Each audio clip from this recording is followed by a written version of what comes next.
Yeah, thank you.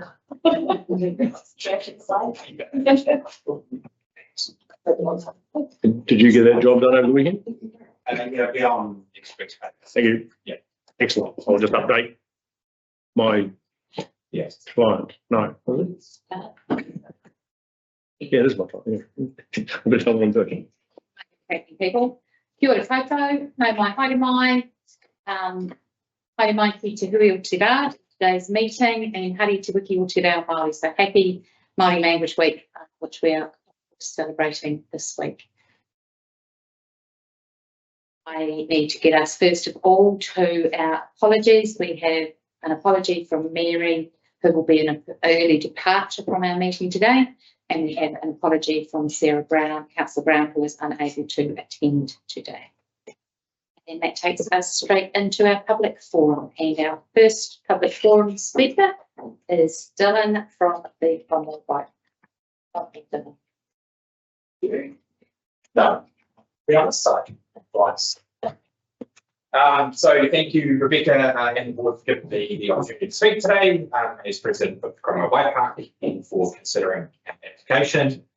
Firstly, I want to acknowledge the support of the community board and council in making the Cromwell Bike Park such an incredible asset for the community. Thank you very much to the elected members and staff who helped through the renewal of the reserve management plan and also our lease, which has recently been renewed. I think, as a lot of you now know, I spent quite a bit of time down at the bike park, and it's certain, I can certainly say from experience, the enhancements made down here through the pump track and the jump line upgrades, and of course the toilets have only added to the place. And we're seeing a lot of people, not just the Cromwell community, but the wider particular Western Lakes district coming across and enjoying the place. And the toilets certainly make parents a lot happier, so they don't have to pick up kids and bikes and head off somewhere else. Longer terms, we've got plans there to remove more trees on the northern boundary, extending the pump track, add some more features to the jump line, and in 2027, Cromwell BMX Club will be hosting the BMX New Zealand South Island Championships, which will bring a few thousand bed nights into the township as well. So there's plenty going. But today I'm here to speak to our funding request about the installation of some shade sails and irrigation system for maintaining the jump line and storage container. During winter, this winter, we took out about 30 trees, along with council actually took out 30 trees on the northern side due primarily to safety concerns. The parks team left the logs for the bike park to be able to sell, so we could then fund the stumps removed. Let's say that's almost finished now, the stump's almost all gone. But of course now we need to reinstate some shade. The site is very much needed down here. We had also put a little bit of extra into that project to support some replanting and reinstating of the grass area. That might have been a bit cheeky given that I didn't quite available at the time. The other thing that we're prioritising this summer is installing a thin irrigation system into the jump line. The jumps need just a little bit of water to dampen them before you ride, otherwise when they do that, they come down like this. So within the bike park and also the BMX committees, we've got skills and experience to do the installation, which is something that purchase the components.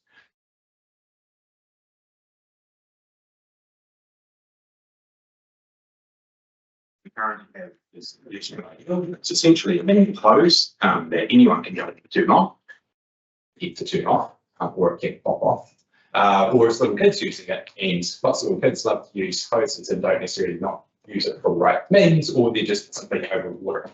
What we're seeking to install is a push button light irrigation system, which is exactly what's been installed at Forge Road in Queenstown, where it does enough just to dampen the jumps, make it safe and usable, and then it shuts itself off straight away. We acknowledge the bike park is responsible for the water on the portions of the site we lease. The majority of those sites or portions don't actually use a lot of water because we're not trying to grow things. We're trying to stop growing things, so things like BMX track and jump line. I caught up with Gordy late last week and discussed the irrigation project with him. He was happy for the irrigation project to proceed, acknowledging that there'd be a need for meter or meters to be installed in the future, so the bike park's usage could be appropriate that we should and charge for. That's great outcome. We see that the jumps need the junks need the water, and the manual hose solution isn't a great solution right now. We think that irrigation installation will solve that problem for us and ultimately probably use less water. Whether or not we are able to get the funding from the board, it at least will enable us to get funding from other means as well. The third request was for a storage container, and also having spoken to Stan, we're going to come back at a later stage after we have a conversation about that. There's obviously been requests from others for storage containers around the region or around the township, so we just want to make sure that we're consistent with that approach as well. And then really, it's just once again to say thank you to the board. We are hoping later this year to run an event to show off the bike park and all the new stuff that's down there, and the BMX club facilities. Say thank you to our supporters and sponsors. So we'll be making sure to get you all right. Thank you. All right. Any questions? Questions? A very comprehensive presentation. Thank you. Is the container in or out of the funding request? It's out right now. Is that request for the same 20, was it 25 grand? Rebecca, it was 25 in the end, wasn't it? What was that? The shade sail plus irrigation was just on 20 or just above 25. Yeah. It was another 5 with the solution. Oh, just Yeah, so paper solution. just out of interest, have you compared prices for like a 6x9 span type? Don't mean to pick on a brand, but a cardboard type thing. Hardwood as well as shade sails? No, we haven't. No, we haven't. I think part of the thinking was obviously with shade sails, you can take them up, take them down. Yeah. So they're not there right throughout the whole entire winter because you don't actually want them, you know, that considered. Yeah. But we genuinely only did shade sails. It's been an option. I mean, obviously shade sails are nice to hang it under in summer. Permanence of the hard roof can be good as well. But that might, I don't know, the planner, I haven't seen one in the room, but whether or not it might trigger challenges. There's also seeing sort of. Small Christmas sort of there. Nothing is a grand plan. No, he's going to follow the proper process to do what he said.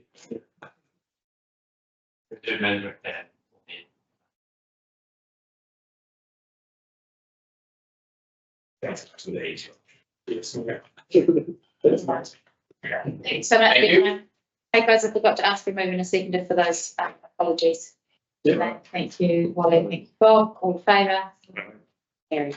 Then our next presenters in our public forum are Lisa and Gina from the Cromwell Early Learning Centre. Come chat, ladies. There's people that keep popping up. Sorry. You've got a laptop, but I'm just thinking about it. Got something to do. Do you guys have that? Yes. You don't go through the lines. Obviously, very much less. We've got one. Yeah. The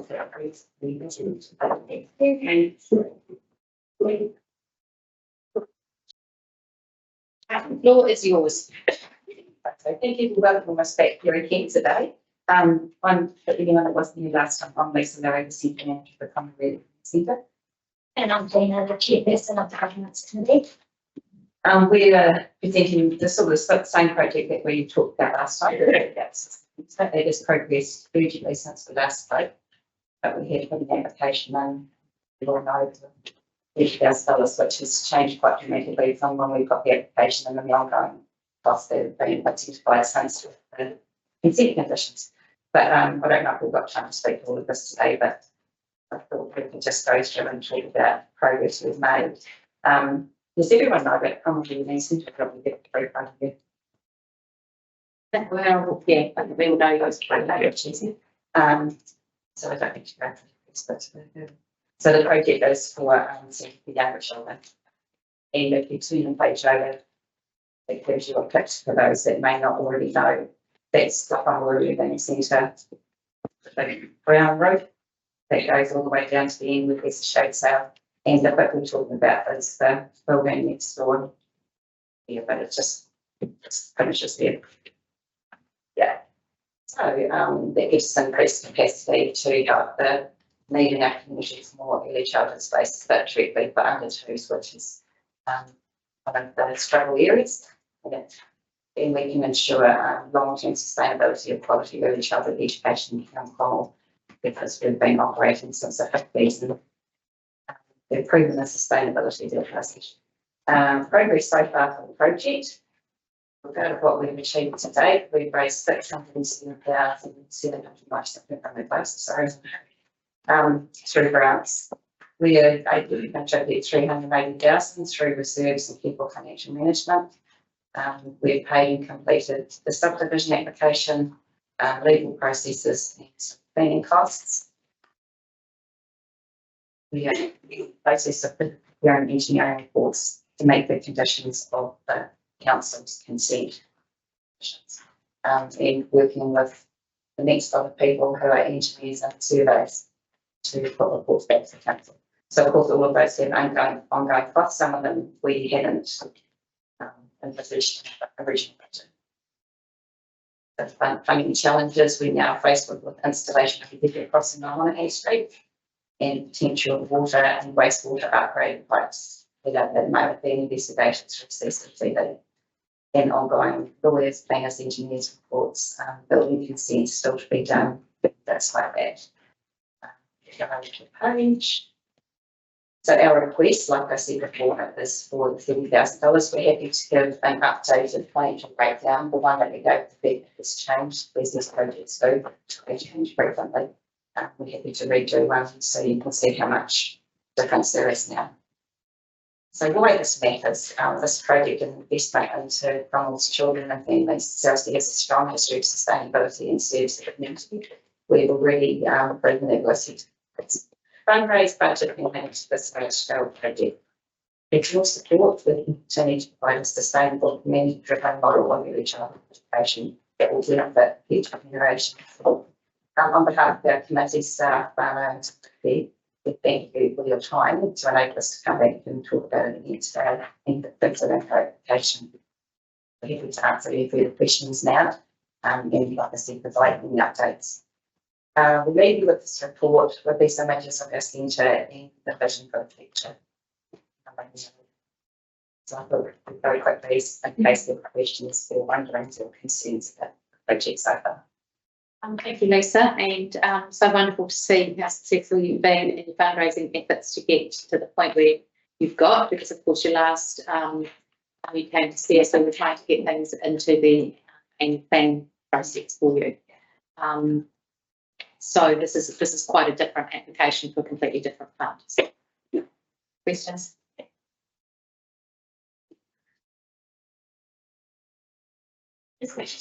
So no, that's the section. The whole section. And 3 motel units that we start from and that would be the so the rest of the motels is here. So that's at the moment on 2 times. That's why we've had to pay for a subdivision. Thank you. I understand now. Yeah. Any further questions? Yeah. We seem to be in an environment these days where people think that councils should be sticking to their knitting and not doing stuff that other people should be paying for. And please don't think this is my view, because it's not. But there'll be people that ask me if we were to approve this grant, why we should be putting money into something that some other agency should be paying for. And arguably they're correct. So tell me why. This is a community asset and one that if the Cromwell Early Learning Centre, as our constitution stands at the moment, if we no longer own the Early Childhood Centre, the whole assets of our incredible building and what volunteers have put into making it what it is today becomes an asset of the Cromwell Council.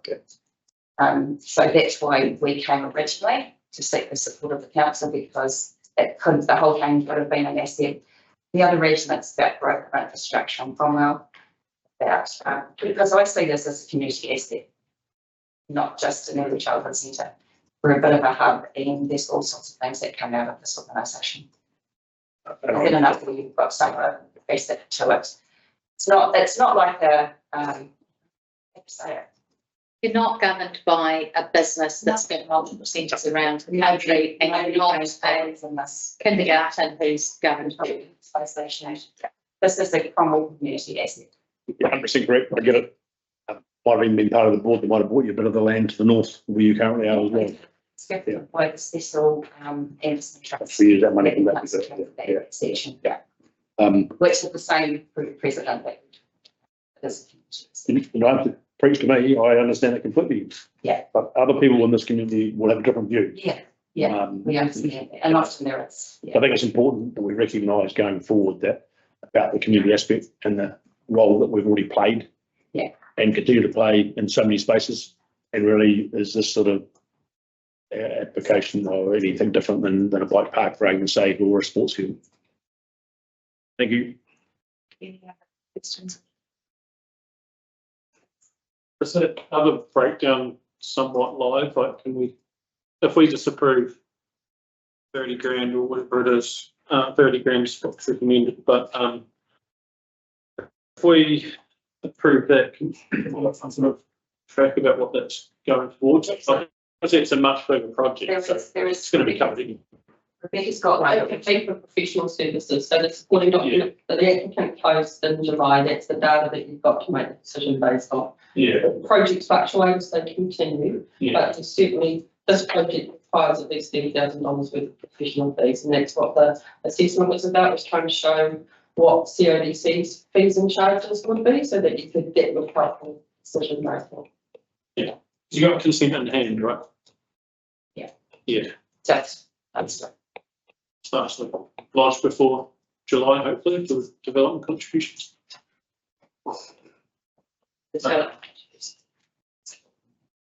Yeah, but we're quite prepared to update that if it's needed, but like, I'm not sure for Rebecca's to start.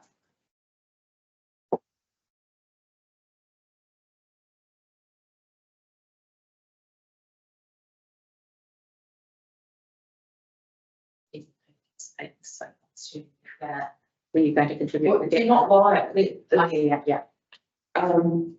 Applications, so Yeah. you have the data available to us at the close of applications, which was July. Yeah. I have spoken to the, so there was a letter sent from the regulatory staff team, planning and staff team, but I'm not sure what the date of that is. Yeah. Okay. Yeah. Thank you. Thank you so much, ladies. That's all right. And Thank you. But thank you for the, quite, yeah, decision we're here. Updating. thank you so much. Thank you. And our final person for our public forum is Kurt from Carrick.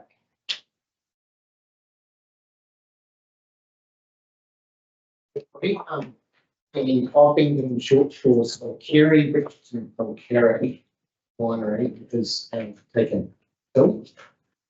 I'm actually not from Kerry Winery, I'm from Cromwell Mountain Bike Club, but I've been helping market tracks and try to make this a really good community event. So we've really changed the format of what it was last year. So Kerry was basically, they want to run a community event for mountain. They started with mountain biking. My suggestion, we've opened it to running and walking as well, because we believe there's far more runners and walkers these days.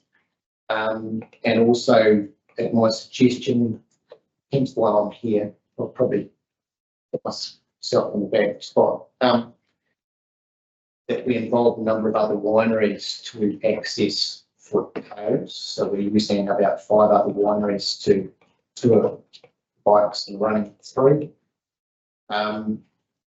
We've got everything from family circuits to short circuits. So last year, I think there were 3-year-old kids on bikes going around. And we've got 10K and a 22-kilometre circuit for more hardcore runners or walkers. Basically, at this stage, Erica agreed to underwrite it for 3 years to try to get the numbers up, along with Terry Davis, following splits. And they've based it on 150 people, and at the moment we've only got 60 entered for the weekend, which is quite common for events these days. Apparently, numbers don't. So they're just looking for some support from council to try and make this a community event. I guess we're showcasing the local wineries and what's on offer in the district, and trying to make it a swimming event going forward for people. Thank you. Any questions? Sounds like fun. Thank you so much for your time. Okay. Righty-ho, that takes us next to the confirmation of the minutes from the previous meeting. There's two meetings there, the 5th of August and the 19th of August minutes. I'll need a mover and a seconder separately for the two of those. There's something. I can do it together.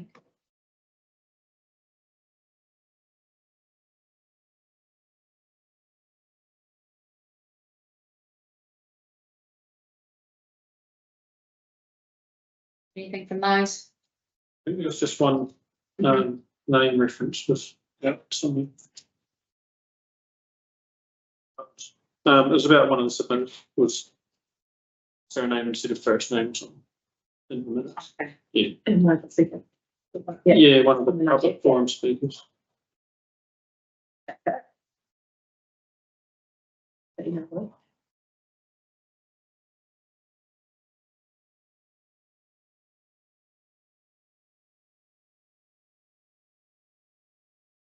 Anything else in there? Oh, it's Caitlin Craig, so it's Miss Caitlin, highlighted safety too, on page 14. Okay, so with that amendment, do I have a mover and a seconder? I can't because I wasn't at all of them. I move. Yeah, seconder. Thanks, Cheryl. All in favour? Aye. Carried. Takes us to the declarations of interest and a reminder to stand aside from decision making where there is a conflict of interest. And then that takes us to page number 21 and the consideration of provision of a chairperson's grant fund.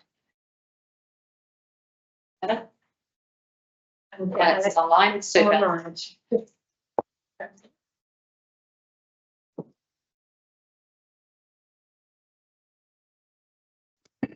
Can you hear us, Alex? I can, yes. Right, Sorry, my we- meeting room wasn't available, so I was just running across the room. Hi, thank you, and nice to see you all on the last meeting. This is a pretty short procedural one from me, looking to operationalise the Chairperson's Fund. We workshopped that with you a year ago, and this was the option that gave the flexibility that the board asked for, that we've listed as option 1. And that is really all from me. Questions around? We did workshop it a year ago.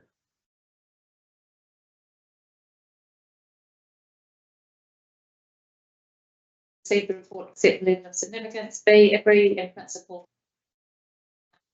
C, authorise the common community board chair to policy. That's the chairperson's fund enables grant up to $1,000 per application.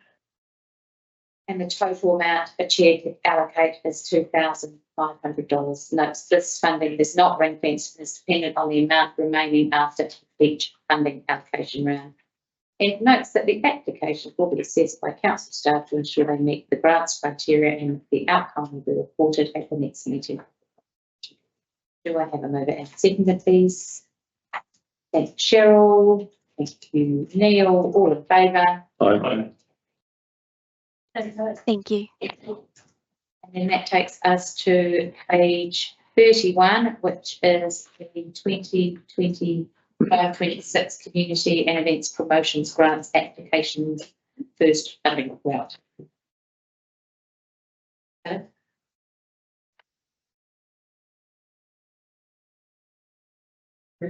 Yeah.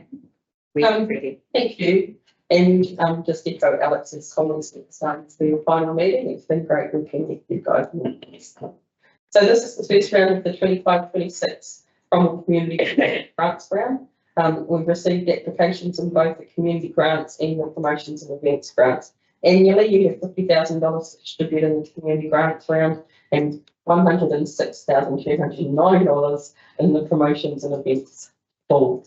There in the community events, community grants round, there are 2 applications that have been received, requesting a total of $65,000. As year 1 of the long-term plan, this round also accepted multi-year grants. However, that's not applicable for this board. It's not completely, you just haven't had any applications, and it's I'll speak now to the 2 applications we have received. So the bike park had originally requested $35,000 for 3 different projects. There's shade sales in the irrigation upgrade of the container project needs more work, as you've heard, and they've withdrawn that today. And they just need to do a bit more work on that before anything's considered there. The other 2 projects have got general acceptance by the Parks Department, however, suggesting that the board consider $20,000, and you either do that for just this shade sales or for them to have the flexibility to across the shade sale and irrigation projects. I checked with other funders to see if they would fund their irrigation, because I was worried that might be a bit more tricky for other funders, but they would be happy to fund that. So it lessened my concern that the bike park would find that hard to fund elsewhere. I recommend that the grant is subject to approval in writing from the parks team, just so that we're all working together internally as an organisation. The second application is from the Cromwell Early Learning Centre. You'll recall the presentation to the board about the possibility of financial support towards the purchase of the building next door. That didn't make the priorities as part of the long-term plan process, and the centre managed to secure the funding for the expansion and seeking support from the board for in the application subdivision, building and resource consent fees, but it's essentially professional fees and charges. I'm recommending that we'll consider a grant of $30,000 towards that. I did check with the because my assessment talked about a figure that the resource consent team thought about 7, 8, and so we just double checked that against the paperwork. But they had a new letter sent to them on the 21st of the 8th, which more or less is that figure. So I don't know, Wally, the direct answer to your question. I know that it was created on the 16th. It's not trivial because it's a smaller number out of the bit. Yeah. You know, what we seem to be agreeing to.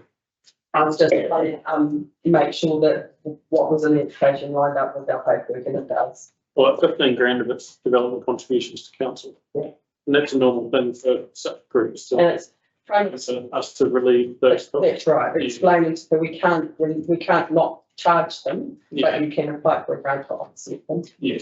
And it should be noted that if both recommendations are accepted, that would exhaust your total fund, and it wouldn't be a separate round this financial year. I'm happy to respond to any questions. Discussion. I'm just in the attachments. There's a note there which I don't quite understand. It says the bike park proposed to make the storage container a starting point for the dirt jumps. Further dialogue with the Parks Department and specific permission prior to any action. Yeah, so we're not now considering the contact. So Dylan withdrew that today when we were speaking to you, and my recommendation was you wouldn't consider contribution to that project, not yet ready to proceed. Right. They need to do more work before we could consider giving permission for. And does the same thing apply to the irrigation project as well? No, they've had the conversations, and there's a level of comfort with that project that it's in line with what we can do. Containers are a bit more tricky. Yeah, what I thought. Okay. Thank you. Any further discussion? I think it's important to note both projects are scalable depending on the funding, when they get everything they ask for or some of it. So both, it's not like one's going to fall over.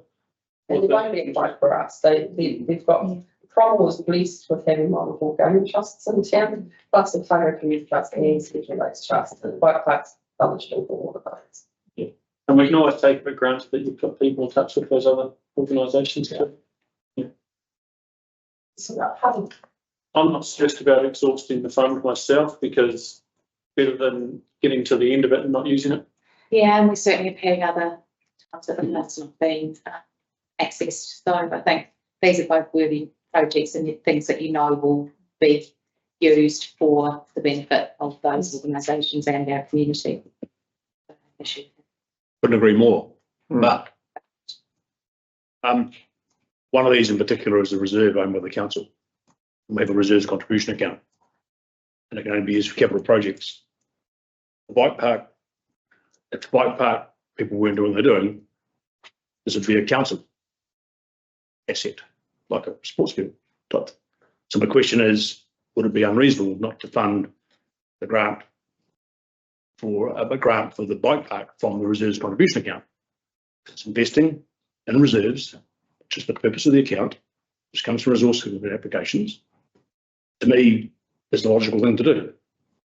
It's upgrading, developing a reserve that otherwise we'd sit there, because if the bike park falls over, guess who picks it up? Us. Just seems to me, and I know we've done it before, that's why I'm raising it. You are having a workshop about the new reserves. I don't know whether that workshop specifically is that reserve, but It doesn't actually matter. It's because the fund currently in that account's got 6 numbers in it at least, if not more. So, it's a valid use of the funds on something that it can be used for. It's a capital project. And if this was a reserve that we administered and run, like Anderson Park, and we were doing this sort of development, guess where the money would come from? We wouldn't wait for it. We'd drag it straight from there, I would think. We bring Cordy in through the chair. Cordy. Yeah, I think I understand it. Yeah, 2 things, just the grant. Yeah. And to go to the reserve contribution fund as a council decision, one recommendation, I think, that you set up. And I'm not convinced that an area that we lease to an organisation is something we would put money in for that fund. We need to develop some policy around what's eligible, what's not from those reserve contributions. Otherwise, the risk is pushing it away. Hold on, let's think that you want, a big project. Yeah. We did in 2022. What was that? on the report, we did the Yeah, report, I wrote that report, and it was specifically to suggest that we did due diligence at the time. Just whatever the process is to do it, that's fine. But to take it from the grant fund when there is what I believe is a more appropriate avenue to take it from, that's the correct thing to do. And if it doesn't work out that it's not appropriate because council says so, that's fine. We've got a backstop to it. But my logic says that reserves development fund is for developing our reserves, and this is our reserve. When we set up the lease, and we're in the first place for the bike park, it was on the basis that if they weren't providing that sort of service, it could become the council. Exactly what the fund's for. Yes, great. Right. That's great. Excellent. And that's what the bike park is growth. That's about young people. It's all over it like a rash. It's interesting to say that. I know that just around from the bike. And although Dylan said there was 50 members, every day after school, the kids biking down to that bike park. It's used all the time. So it is a real asset. I think at the minute, what's in front of you is a consideration of whether this is a grant or not from the contestable grant pool. Any decision other than that would need to be another different report. It would need to be a decline of this application and seeking a further report about the potential use of reserve. This is not what this report is, and we need to assess that properly and bring back a recommendation. What's in front of you now for a decision is whether you are funding this grant as this pot of money, which it's fixed. We can do that recommendation in the resolution easy. Pardon?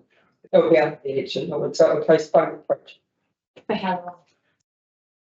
I wouldn't contemplate doing that for 1 minute. I think we can, my logic would say we can resolve to take it from the grants fund and put another recommendation to council that actually the money that's gone to bike park should be funded from the reserves development fund and get a report to council to say that.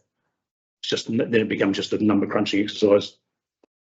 Doesn't hold up the bike park, gives them their money, gives them some certainty. If the council says no, to a request to fund it from the reserves contribution account. That's council's decision. We shouldn't hold them up. I'm just wondering if that actually sets precedent for example, something on the golf course. If the golf course wanted to do any development which is actually on the reserve land, does that cause a? Well, now you happen to mention that. When the golf course reserve area was developed, guess where a big chunk of the money came from? Yeah, exactly. The reserves contribution account. So it's exactly what it's been used for in the past. It's what it's there for. Mm. But let's not hold them up. Let's give it as a grant. Recommend to council. It says actually, please consider making this a contribution from the reserves contribution account as opposed from our grants account. Would you be reimbursing the grants fund from the reserve? It makes perfect sense. All I would say is, just to add to that, Madam Chair, that the prioritisation of how the reserves fund is spent, consideration of council, what and whether that priority would accord with what's there and other competing draws on that fund. So it would just have to be balanced by competing. There is no guarantee that would be made.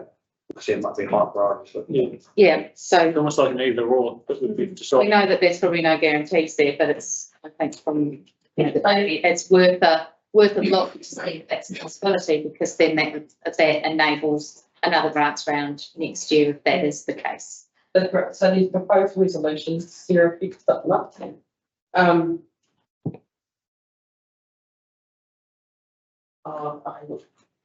You'll have the other ones as well, basically.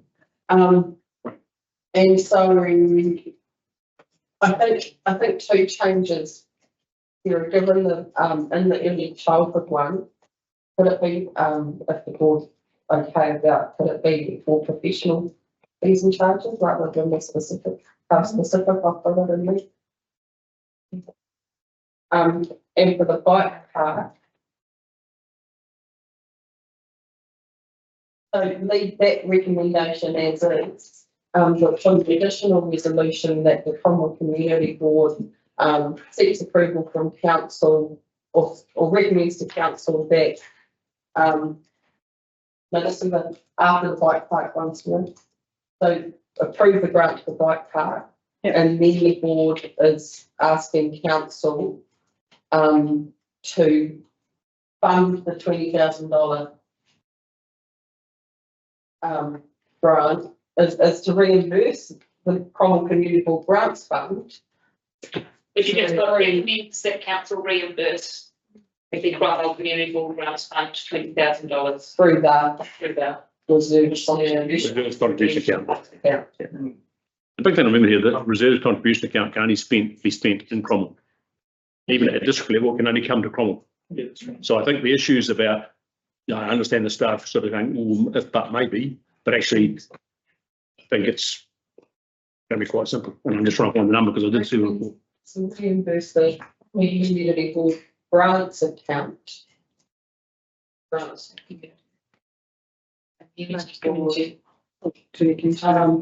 Community grants account, yeah.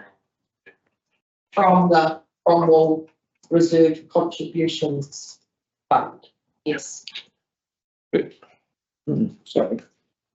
And we need to put the specific for the Cromwell Bike Park application.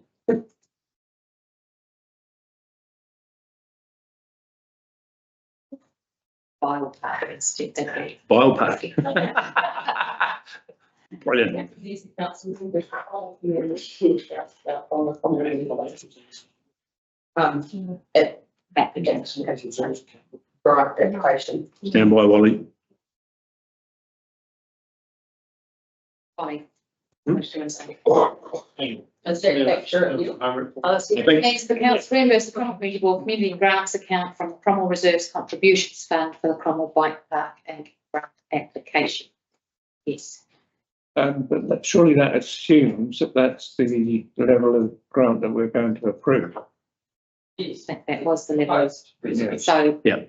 the proposal has been that we grant $30,000 to the Cromwell Early Learning Centre and $20,000 to the Cromwell Bike Park, because we're not including the container, and we are suggesting that they could seek funding for irrigation from another fund. Okay.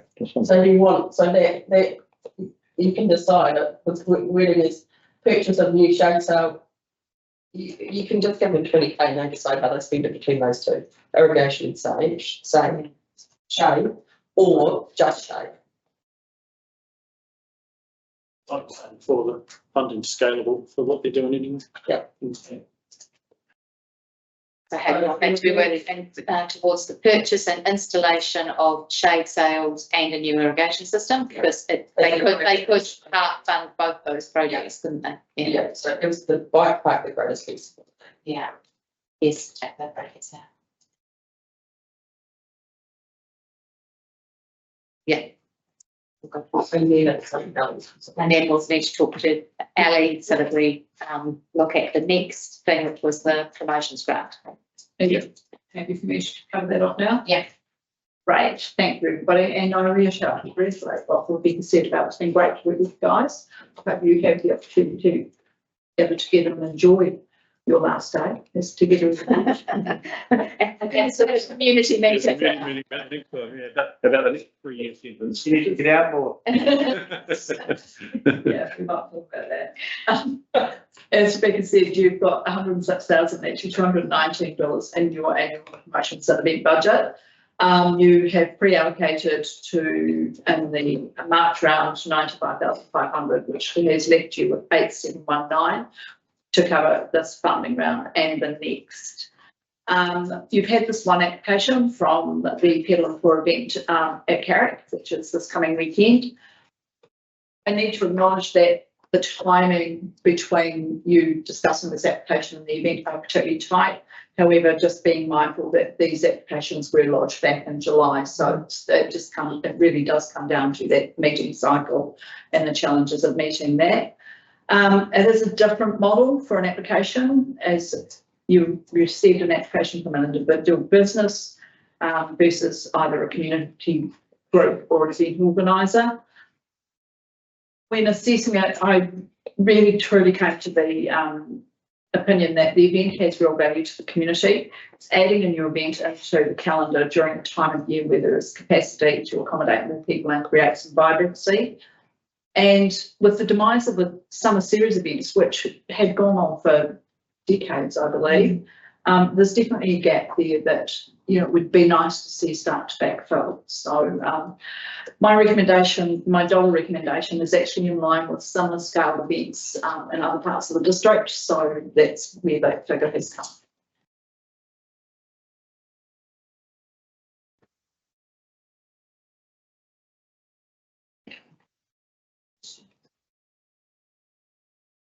No, people happy to proceed with that and add that to the recommendations page. So I'll call a conflict here because I'm not a paid up member of the mountain bike club, and I tend to be so. In the context of this application, I'll just follow up from decision making. Thank you.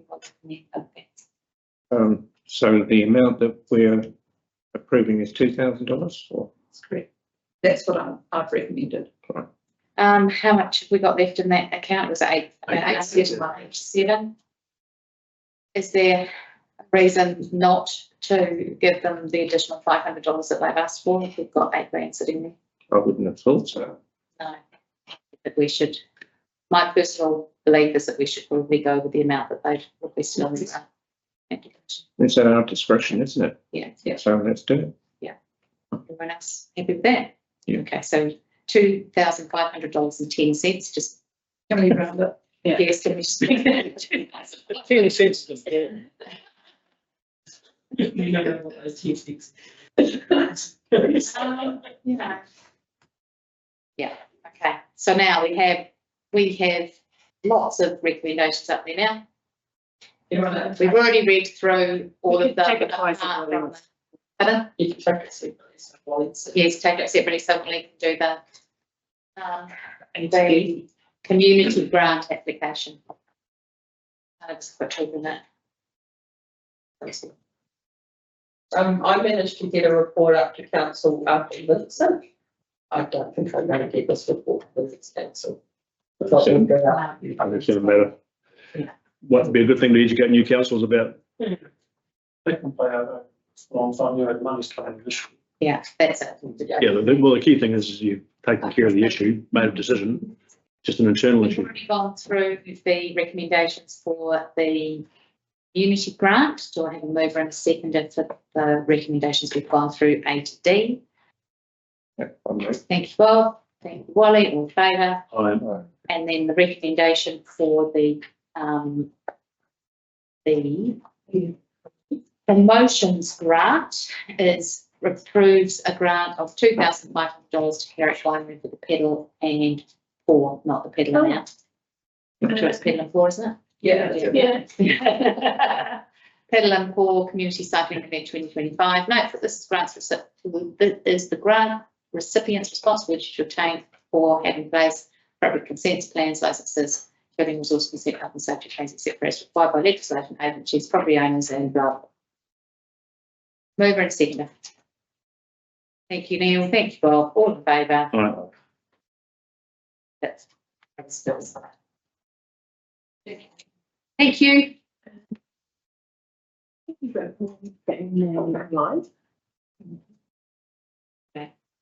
That moves us on to page number 36 and the Dunstan East Side Trail Trust Community Grant Accountability Report. That's quite a mouthful. You're just doing that one for us as well. Yes, and we have some, hopefully we've got Naomi Online. just being in the outside world. We estimated 250, so we're pretty good.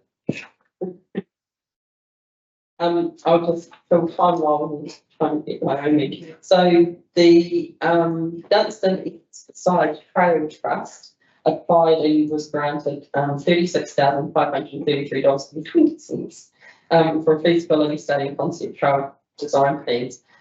Because that grant's over $10,000, part of the requirement of the accountability is a direct report back to the board, and that's what this is. So the trust has a copy of the report of the feasibility study was attached. The supporting documents, which is a great report, but it will be helpful if you from the trust directly if we get her. Have you had her, Sarah? She's been emailing me, and there's just a problem joining the meeting late. I'm just trying to set up what's that for, just going to send through the PowerPoint presentation instead. But I haven't. Okay, so we move on to the next item. Yeah. Yeah, that's cool. So if we move on to item 25.75, which is on page 49 and is the draft of the race reserve management plan for approval block and rate.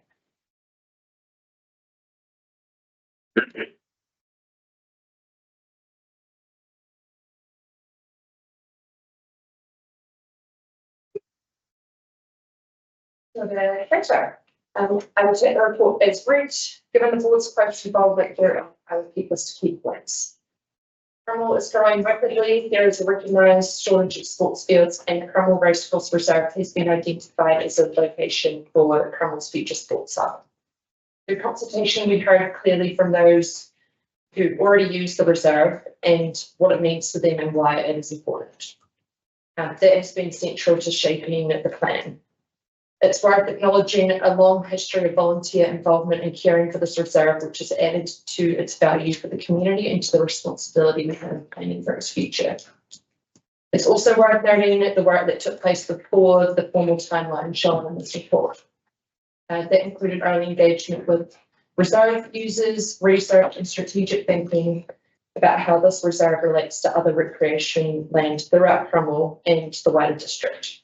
The board has been involved with us throughout, helping shape the direction from the outset. At a previous deliberations meeting, we've got the draft reserve management plan up on the board and we walked through it section by section. The plan has been updated since then to reflect the changes occurred at that meeting, alongside the wider feedback received through consultation. The updated draft plan is now attached to this report with all the key changes made. Some of the amendments included, but not limited to, writing changes to clarify the location and history of the all-weather arena, adjustments to the governance sections to ensure consistency, updated terminology for shared use areas such as the pub arena, and refinements to activity descriptions, for example, making clear that the cross-country course will require reworking with expert input. At the last meeting, the board also asked for clarification on dog rules. So referring to the dog control bylaw, dogs must be on a leash at all times within this reserve. This is standard throughout the district, but dogs are prohibited in playgrounds, on sports fields, playing surfaces. But then any further than the sports field surface, and so in the wider sports ground, which would be the wider reserve, that's when dogs must be on a leash. There are obviously exceptions for that, for example, dog agility, and when it comes to privately leased parts of the reserve, it will vary based on that area. So signage will be installed to be in line with the bylaw and to make those rules clear. And it's also worth noting that that bylaw is coming up for review. And all of the feedback that we received through this process will some of those decisions for bylaw. So where we've landed with a plan that provides a clear framework for managing all 93 hectares of the Racecourse Reserve. It maintains flexibility on timing, enables future development, and ensures existing uses are respected and supported. Importantly, the plan does not commit council to funding. It allows these developments and improvements to happen if and when funding is allocated through future long-term plans and operational budgets, which will be triggered by demand. So as shown on the timeline up on the board there, we're now nearly 3 years prior to if the board approves the plan today, this will bring us to the final step, which is recommending it to council for adoption under the Reserves Act. Even though the timeline ends with council adoption, the money doesn't stop there. This is a living document and it will continue to guide how we use this reserve, how it's managed, to meet the demands of the community. So I'll leave it there and I'm here for any questions. Yeah, I've got a question. If we go to page 79, for example, it's covered by the section existing land use. On page 79, it actually says that there is, excuse me, I'm just scrolling up to it. It's talking about the all-weather arena. It says, if demand and external funding were confirmed, a new all-weather arena would be re-established in Area 4, and yet the map shows Area 4 is up near the pond, and it's because it's in that existing use section.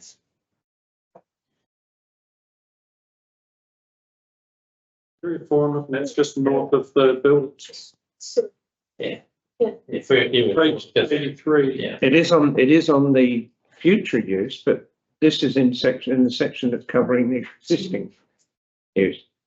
Okay, so So we've got 2 Area 4s, which does make things a little bit challenging, doesn't it? yes, okay, so it's the Area 4 in the centre of the blue. Yeah. Okay. Slightly there. All right. Yeah. Okay. Yeah, we can clarify that before council. The reason why there's 2 is because they're both multi-use areas, but that's misleading, so we should keep on to that. Yeah, we can make that change. Cheryl. So I just got a second goal. I mean, I'm taking that this is not absolutely set goal. This would be the exact layout, but there could be some leniency or as to changes that could happen if it was found that there was a slightly better layout, that it could be adopted. Yeah, so it's just a real concept to Yeah. as sort of a placeholder and to do things off the ground. Yeah. Anything in your life.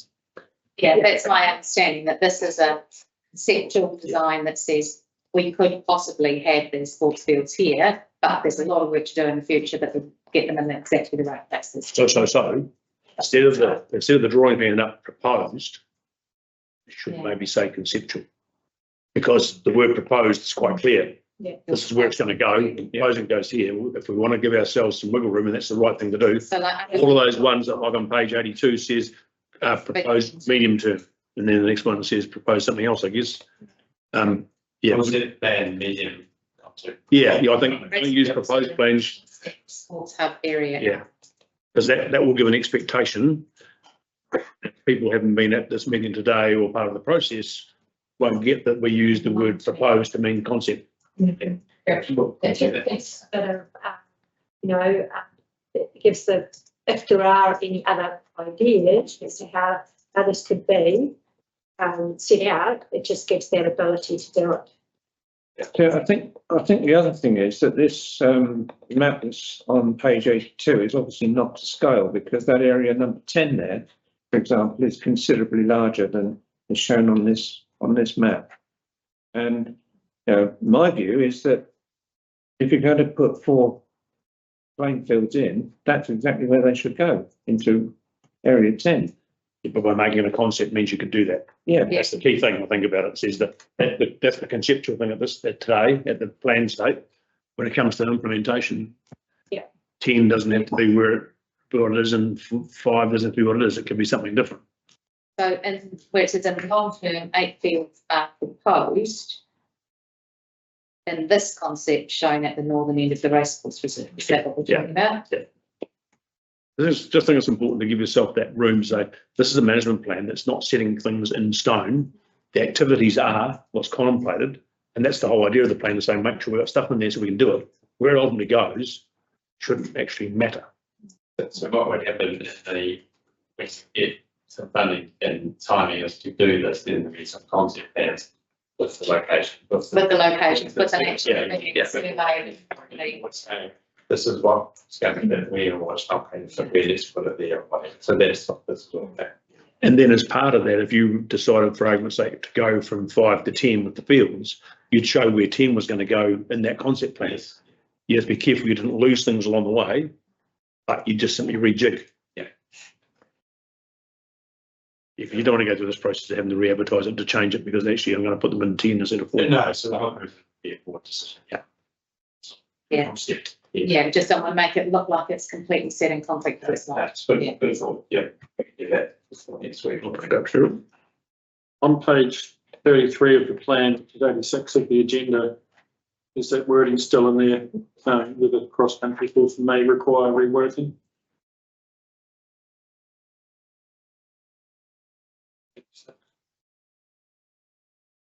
.33 of the actual plan.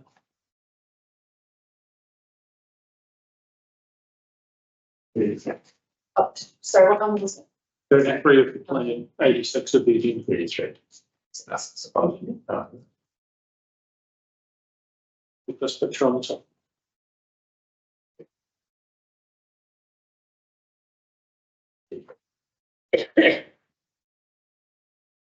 What did it say? What's the stronger than may require reworking? Yeah.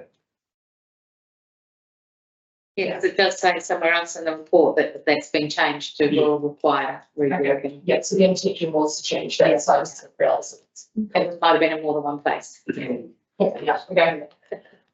That's okay, we can change that. Done. further point. Good, yeah. Anything else? Yeah, further Yeah. point. Bob? Page 1, excuse me, page 1, 2, 3. Helicopter landings, I think policies 2 and 3, excuse me, have been repeated from the previous page.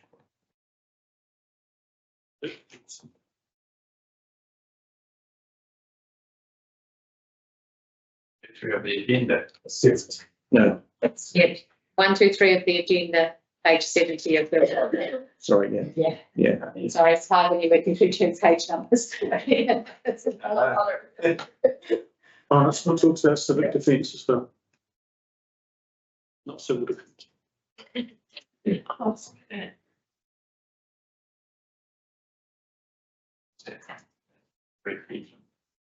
yeah, so page 70 of the report, if you like, is you've got three items of policy there. 2 and 3 have been repeated from the previous page. They're talking about signs and symbols, not about helicopter landings. Yeah. Yeah. Okay, yeah, I'm with you. Okay. We will do that. Thank you. That's just to prove that I read it. And then you take out that civic defence thing on the helicopter landing. Yeah. We don't need. Where did you read civic defence? Second one. Oh, no, sorry, I'm reading on the policy word on number 1 and it's in the paragraph above. Yep, got it. Yeah, all Oh, right. change to the policies. Yeah. Yeah. I was about to say, what's worse if we've got different documents, Wally, but we haven't. It's all right. Certainly we have. That's army. There's nothing worse than a document and missing a change. It's such a, it's a hefty document. I understand that some of these are really minor traits. Just racking my brains, like in the bike park example, where different, like, we'd have to go through the process again to put a building there because it's not on the reserve management plan. I'm just racking my brain about what could be possible. Almost like an unintended consequence. Bound to be some. Yeah, there will be. You're going to sit, someone's going to sit here in X number of years' time and say, how could we possibly have thought of that? Yeah, building that. It's something that's not fit for the big better. Hospital, no, yeah, start and go like fish bit of measure. Yeah, stay in, yes. Yes, sir. Where are we at, team? Recommendations. Recommendation on page 49. Travel your way back there. I think you just change B to say subject to the Subject to the changes the board, subject to the changes identified at the meeting by the board, then carry on, approves the draft and amend the draft, blah, blah, blah. So Yes. seeks the report, approves the amended draft following consultation and amendments made, or is it written?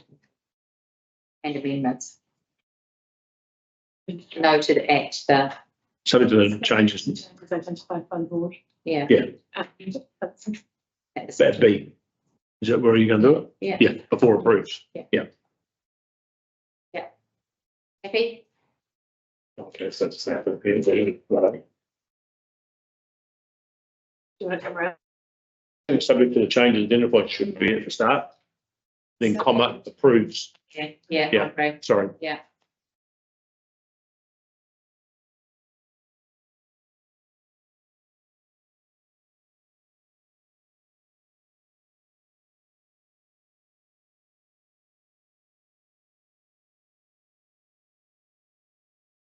Subject to the changes identified by the board at this meeting, approves the amended draft Cromwell Reserve Management Plan 2025 incorporating changes following consultation.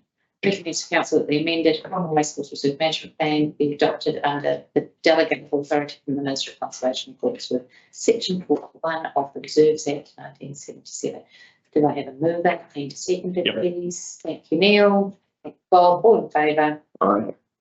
We'll pick up Sarah. Yes. Good to see you got the comma.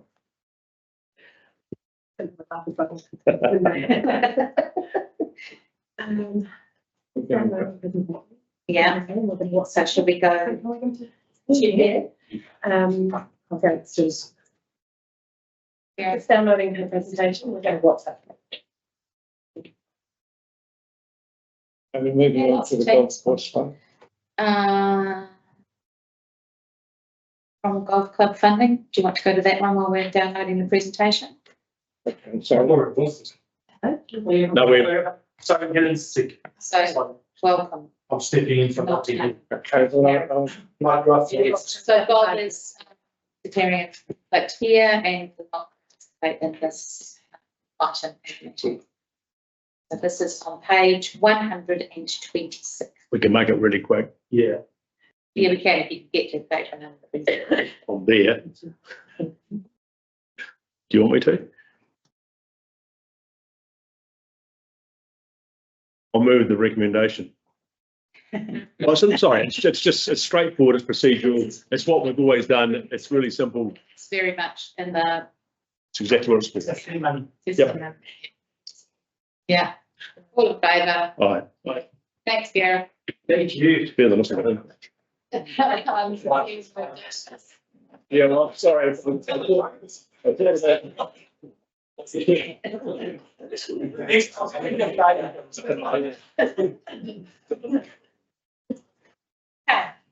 Thanks for the presentation. Sorry, I didn't mean to do that so quick for that reason. I'm just converting the things about. and then- Cool. If you need a quick pit stop, do it now or an upgrade to your. Yeah, or any more of them, I will need that stuff. Thank you.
Hi, Emily.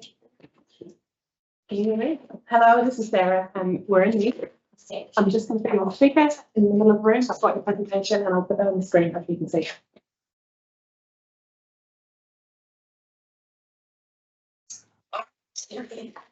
These technical difficulties. It's a thing. But anyway, so kia ora koutou, katoa, ko Naomi Peterson the home. My name is Naomi Peterson, and I'm speaking today on behalf of the Dunstan East Side Trail Trust with regards to our community grant.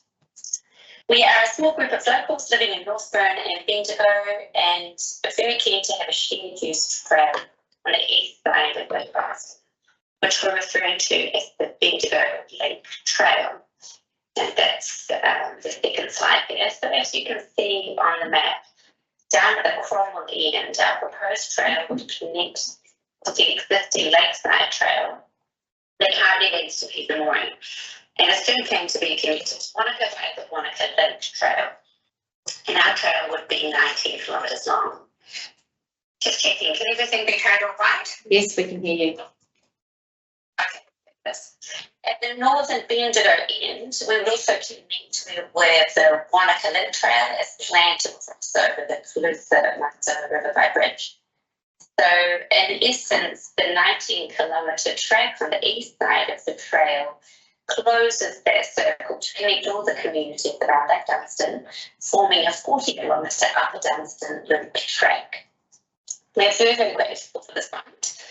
Over the past year or so, it has enabled us to largely complete the feasibility phase of this project. And it's shown the potential this trail has to add significant value to the community in a plethora of ways. The first key achievement is the completion, so this is the third slide now, is the completion of a detailed feasibility or business case report on the proposed Bendigo Lake Trail. And we've carried this out in collaboration with Southern Land, who are local experts in cycle trail development. The 50-page detailed report includes a full range of analysis of business case finding, return on investment calculations, identification of user groups, community benefits, response to a series of surveys that we've done with cycle operators, community and local business, et cetera, et cetera. So I've submitted the key findings summary, which I'm not sure whether all of you have seen, but I can just provide you some top line takeaways now. But in essence, the report is what we really need to present a strong case to large implementation donors in the next phase of this project. So in terms of a couple of top lines, going on to the next slide, there's a whole range of benefits that the business case was shown that this trail would have. This particular trail would be grade 2 of the national trail standard, which means that it's a really accessible trail for most riders. So it would be something that caters to families, social riders, commuters, e-bike and fitness users. In particular, given that it's a loop, which is one of the things that great rides consumers say that they would really like, as well as locals, it means that it really significantly improves local access to recreational and commuting options. It provides a direct active transport link for Cromwell, Northburn, Bendigo, Downs and Peas and Mooring communities. Community surveys show that 91% of respondents want more grade 1 and 2 trails that are easy to access logistically and have multiple exit and entry points like this one would have. 98% of community respondents agree that more trails would benefit the community given the high usage of existing ones.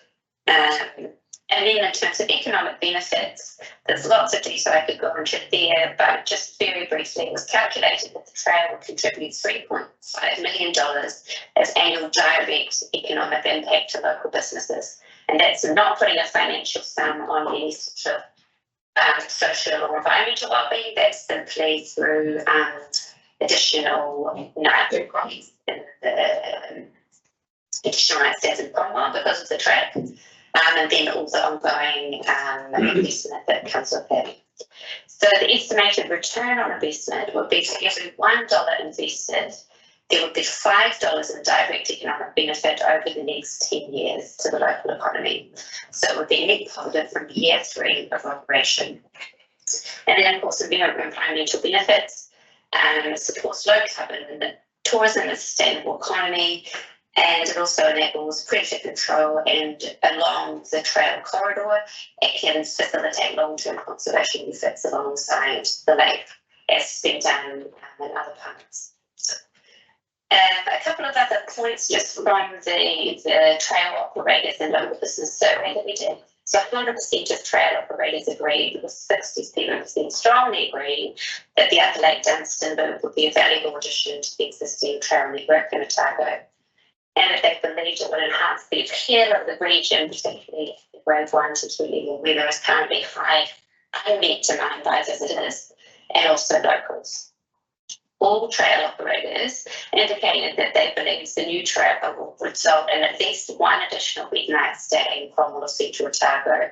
And this was driven by new and extended multi-day tour options, estimating that around a third of their customers would add this trail to their itinerary. And it was seen to complement the existing Dunstan Trail extremely well, and also the planned corridor and Wanaka Link, given that this would be the kind of day trail that people would start off with, particularly the e-bikers, the recreational bikers, to test out their kind of skills and to do something that was very accessible to start with, and then move on to those grade 2, grade 3 options afterwards. In our business survey, not with trail operators, but along the track, with outdoors and recreation and other options, 80% of businesses agreed that more trail users would create new business opportunities for them, and indicated that at least 23 new job roles were estimated. So that's all to say that it's a low risk, high reward opportunity that enlarges the pie, which is to say that it's unlikely to pull away users from other trails, but in fact offer more options that attract increased users overall. So that's a very exciting prospect. Then finally, on to our fifth slide here. Trail demand would be aligning with similar great ride trails in the Otago region, which are between 45,000 and 90,000 users per year. So for this trail, the midpoint was estimated at about 65,000 users per year. And from what we know of other rides, that would be roughly 30% locals and 70% visitors, both domestic and international. In terms of the construction cost, we're looking at just under $5 million as the projection from 2026, including a contingency. Maintenance capital is in the lower end of national trail maintenance costs at 30 cents per metre per year. In terms of construction risks, it's very low given the strong local capacity, but also just simply the access compared to other trails, including the Lake Dunstan and Corridor, and also the degree of erosion and things like that. It's just not the same as other trails, so that's quite helpful. Then on to number 7, we have spent significant volunteer time meeting in person with local people on the trail, as well as other key stakeholders, including landowners. We've found that building relationships and working through various options takes significant time and effort. Just one example is after sorting out meetings and taking a lot of time to do that, and owners that live outside of Cromwell, and so finally meeting up on site, we discovered that everything that was in the plans was not relevant once, because there's a degree of erosion around the lake, so that the trail simply couldn't go where it was anticipated. So having to come up with a lot of different, go back to the drawing board and come up with options and go back to people. So it's all taking more time basically than was anticipated, but it's also unsurprising given that when we talk through the experience of other trail developers in the region. This year we've also begun the process of formally applying and liaising with the National Property Stream for an easement over the bins citizens to lakefront land and contact energy. But there is still more work to be done to secure access agreements. So with Southern Land, we've developed an intensive engagement negotiation plans for the coming months together to help us reach our target of securing access from all areas. And we plan to use the remaining 6K for this, which was anticipated in our original grant. It's just taken us a little bit more time than we would have liked. So finally, on the last slide, the path forward is first to secure the easements with the landowners. Secondly, that then enables us to finalise the alignment of the path where it's possible to go. And then based on those access agreements, to obtain consent from OSC, Heritage New Zealand, and finally to raise and also confirm throughout that process the implementation funding. So there's it in a nutshell. Thank you very much. Does anyone have any questions for Naomi? Thank you so much, Naomi, and apologies for the issues with technology today. But we're really pleased that you were able to ring in and we were able to hear your presentation. Any questions from the board? It was a very full presentation. We appreciate that, and of course we've got your full report in our agenda as well. Rebecca. Just one final comment from me. Thanks, Naomi. Rebecca here.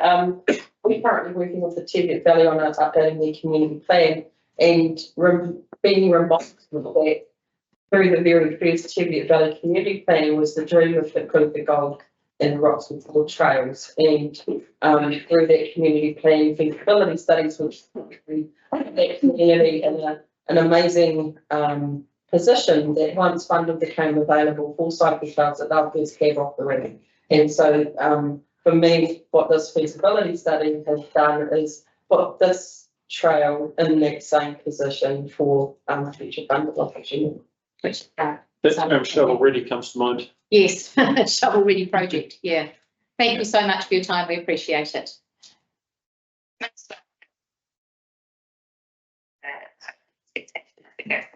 Thank you so much. Thank you. And the recommendations on page 36, just for the report be received. Second for that. Thank you, Cheryl. Thank you, Wally. All in favour. Aye. Righty ho, Dylan, come and give us a helicopter view. Where's the helicopter? Yes. Where's the helicopter? We were hoping for a ride. No, it's an airframe reserve next to the race course. Yeah. Yeah. So you have something special. I make some side meals, it's easier than I see. Do you want to look at what I've got? That's right. Marvelous. But It's helpful to see the screen. So, yeah, look, I've provided this report. So I provided this report actually to council at its most recent meeting, subsequently been providing updates to community boards more, I guess, less formally than with this one, but given the significant impacts that this forecast is from Cromwell, thought it best to come directly to the board. Just give you the update and then can answer any questions. I do want to stress the report is a snapshot of a moment in time. So on the 8th of July 2025, this is the information we had at hand on that day. As we know, things change and they can change quite rapidly in this space. But this is what I knew, or we knew as an organisation at that moment in time. To bring the data together, and I'll talk a little bit more about it when you see the tables, but just to give you some background, it is picking up on our BAU development trends. So annually, how many new dwellings are built per annum. That's part of the work for the data set. The other part of the data set is talking to the planning team and those that have been in the discussions they've had with large scale developments. And so any known large scale development that is coming, when I say large scale, I refer to 50 lots or more, and it's large scale that the planning team have applied either a moderate or high degree of certainty to be progressed. So we'll skip the next slide. We can skip to the highlight one if you like. The really high level points are for the next 10 years, the next decade, with zero constraints. When I refer to constraints, I refer to can council consent at the speed required? Can the building sector staff and also get supplies at the speed required? Do interest rates stay at a level that are actually appropriate for people to build houses, or do they blow out? So there are some constraining factors that could certainly slow this number down, but with no constraints, we would forecast with a moderate to high degree of certainty just over 6.5 new houses to be built in the next 10 years.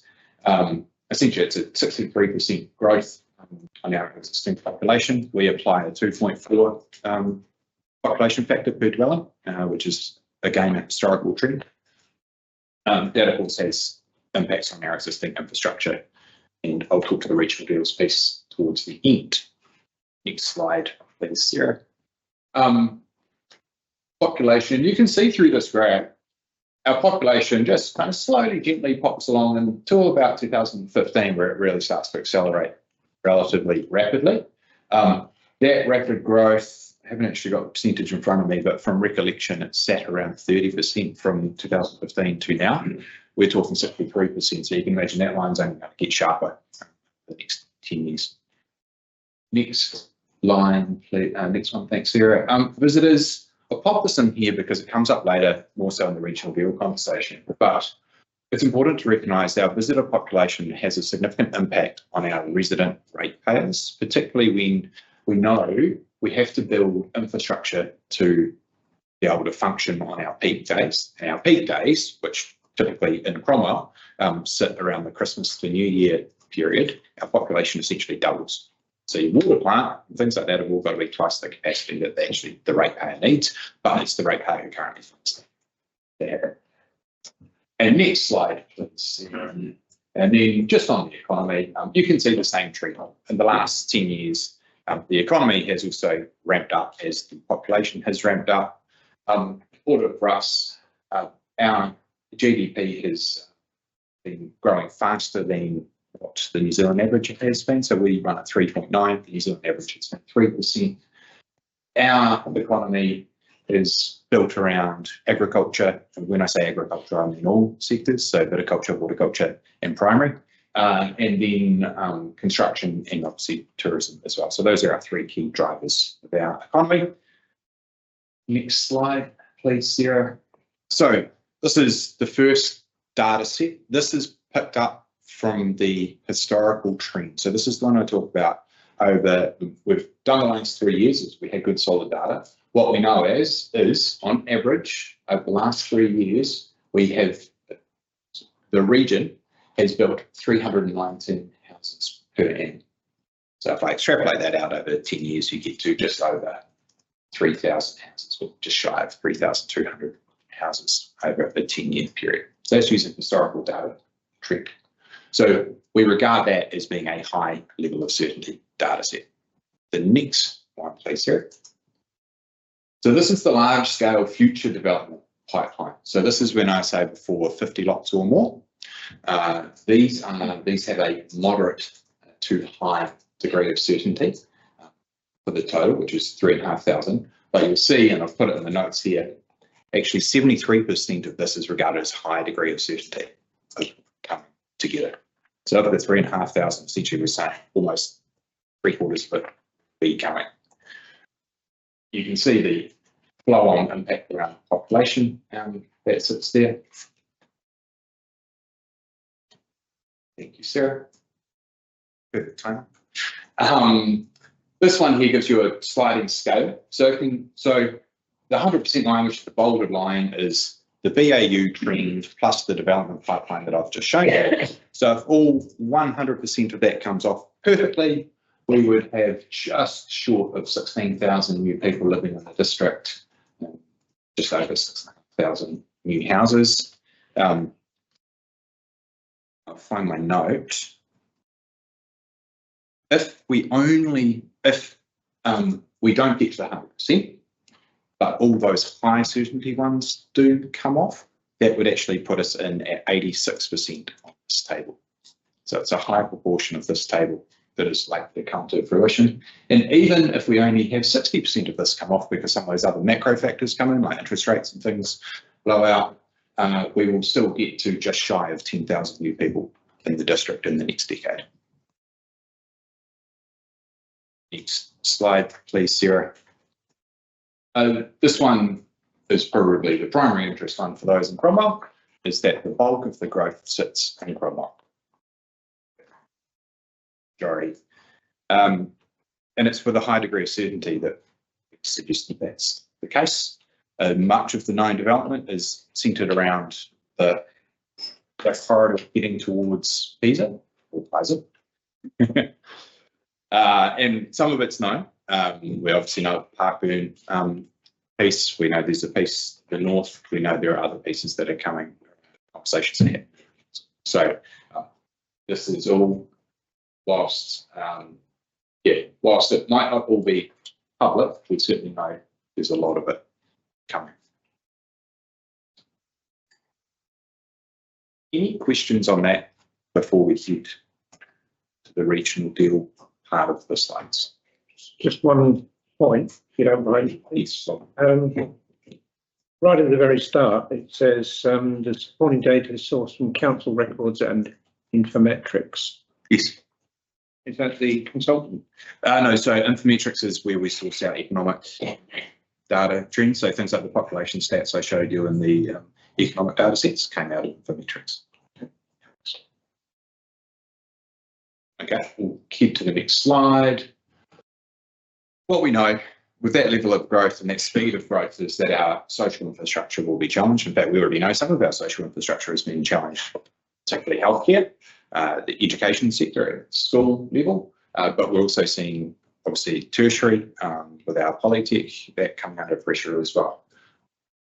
We know there's a housing affordability challenge, and obviously the board's been looking at ways that can address that through the gear estate development and other things that are coming. So, next slide, please, Sarah. So regional deals, I won't go into the whole program, but I'll give you a very light snapshot. So the regional deals is the program of work that we're working on alongside Queenstown Lakes District Council and Otago Regional Council under the banner of Otago Central Lakes. We are one of 3 regions in New Zealand selected to be part of the regional deal negotiation phase with government. The others are Western Bay of Plenty, which includes Tauranga City, and then Auckland. We have been chosen primarily because of the rapid growth that we had not only just experienced to date, but that we're forecasting to see over the Queenstown and Wanaka and Central Otago regions, but also because of the economic growth opportunities that could be achieved if we can release constraints for some kinds of economies. I'll go through them on a slide by slide basis and probably touch on ones that are more relevant to Central Otago. So Sarah, if we could go to the next one. So there's 5 work streams. First one is about capturing value. So this is about growth paying for growth and recognising that growth brings pressure. So there's conversation in there about introducing a visitor levy, which would be applied against all commercial accommodation. So that's the likes of an Airbnb or a peer-to-peer, along with the likes of a commercial hotel or motel. That visitor levy would be put towards things like what I showed you before. The population doubles. There's an infrastructure. There's an infrastructure that needs to be paid for to cover that when the population doubles. So we've proposed that a visitor levy goes towards that, along with also looking after the community or the host community through things like destination management or economic development initiatives. There's a conversation in there about mining royalties, and whilst what we are not saying at any level is we're approving of mining, what we are saying is that if mining is to progress, then the community will be impacted by that activity. Therefore, the community should be reimbursed for some of that activity. So that's a conversation that is happening at the moment. And then there's a piece in there about affordable housing. There's a question as to whether or not there's an opportunity to pick up on previous work done around large-scale development and whether or not a portion of that could be put towards affordable housing. So conversation is live there between ourselves, the existing members of the Central Otago Housing Trust, and also the Queenstown Community Housing Trust. The next one, please, Sarah. Thank you. Transforming transport. This is around, from our perspective, about regional network planning. So this is about looking at the region as a whole and how do we best prepare that network. It's about a public bus network, so connecting from Alexandra to Cromwell to Wanaka to Queenstown. And it is also about a mass rapid transport system that will be based in Queenstown that would get you from Frankton or possibly Ladies Mile to Frankton into the CBD. That would help people who live in this part of the region but then have to commute and get into the Queenstown CBD, and hopefully reduce some traffic. The other one for us that's in there and we are pushing for is around upgrades and resilience to the Kaura Gorge and approach to how we manage that in the future, looking long term. What about the town centre, the park around Gondola? Is that in there? Not yet, Wally, not yet. Hadn't seen that one, Wally, but He's still drawing the plans up. a ferry service. Electrifying Otago Central Lakes. So there's work in here about a future fit network. That's probably more so impactful for Queenstown, and recognising that they're challenged with the supply of power to meet the future demand, and potentially Wanaka will be at some point too. But we've got our own growth, particularly in our industrial sector, that will be drawing significant amounts of power. So it's ensuring we've got the right power network to meet future demand. But the one in here that's probably more appealing for our communities is around the rooftop solar program. And so this is to try to speed up the uptake of rooftop solar, giving people cheaper power bills, more resilience during power outages and things like that. Next one, please, Sarah. I probably don't need to speak too much to this. I think we all understand this one. This is about understanding what the need is and where it needs to be, and then working with government and potentially the private sector about how and where that is best placed. And the last one, visitors and investors. This is about, I guess, attracting investment into the region through whether that's international or domestic investment. It's also around trying to grow productive sectors. So whilst we know tourism is a major for both our economies, it's not as productive as other sectors. So what are the ways that we can make it more productive? Tech is one that is definitely identified as a growth sector, as is film. And then the other for us, and very much for our part of the deal, is around the agriculture sector, which captures the all. But what can we do around water security? What can we do around tech uptake? Out in the money in total, what can we do to support broadband uptake? As there's a gap there that means that they then can't tap into technology systems that could actually make them more productive and things like that. That is the last slide, I think. Is it true? Yeah. Thank you. It's okay. Questions? Going back to what you said earlier on about using a figure of 2.4 residents per dwelling, if you like, and the fact that there's going to be over 4,000 new dwellings in Cromwell. Have you factored in the fact that a considerable number of those would be second homes and wouldn't be occupied all year round? So that question's been raised. We can only go off the historical data we've got because that's confirmed. What we don't know is how many people will purchase it as a second home. So we haven't used that in the data. Okay. So you touched on the external factors early on in this, with interest rates can change it and all sorts of stuff, and the supply. Central government could also make second homes less attractive, for example. Which could also assist the housing. I mean, in some respects, we might not have a housing shortage, it's an occupancy issue. Yeah, absolutely. Yeah, what I've said before, and I said this to council last week, was we don't struggle. Like, I think a lot of people think, oh, well, you just keep building houses and solve the affordability issue. But actually, the evidence is there. We've built more houses than we've ever built in the last 5 years, but the cost of a house in this region has only ever increased in the last 5 years. It doesn't go down because you build more houses. So there's got to be interventions that will enable affordability, because that won't happen just by letting the market build more houses.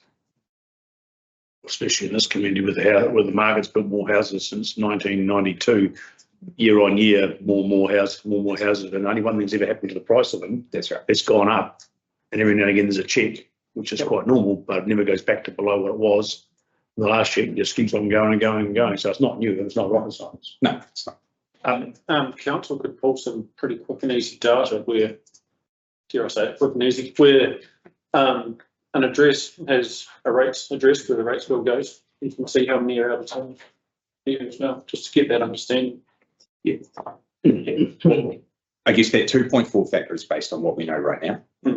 People living in the district, it's the 2.4 factor. That may dilute to Rob's point. But it still doesn't necessarily tell you whether it's a holiday home or whether it's being used as a rental, because rental homes That's are true. still Oh, there is, allowed. That's true. And stuff. And that's one of the areas which that we don't necessarily have enough of, but. Yeah, true. Neil, what was your? You talked about mining royalties. Mhm. And it's really important to understand, if I got this right, that those royalties relate to the Crown collecting a royalty because it owns the minerals. Yeah, correct. So currently, the only royalties that are taken from mining go straight back to Wellington. Yeah. So the conversation is whether or not there's a change to that legislation that enables some of the royalty to come back to the region. Which is quite different to what we might have in a case when, as a landowner, you might be charging someone for mining your land a royalty for what they get because you own the minerals, which is Hawkswood, isn't it? If the government chooses to share the royalties with the territorial authorities, it doesn't have to change the legislation. No. It just has to change its policy. Yes, yeah.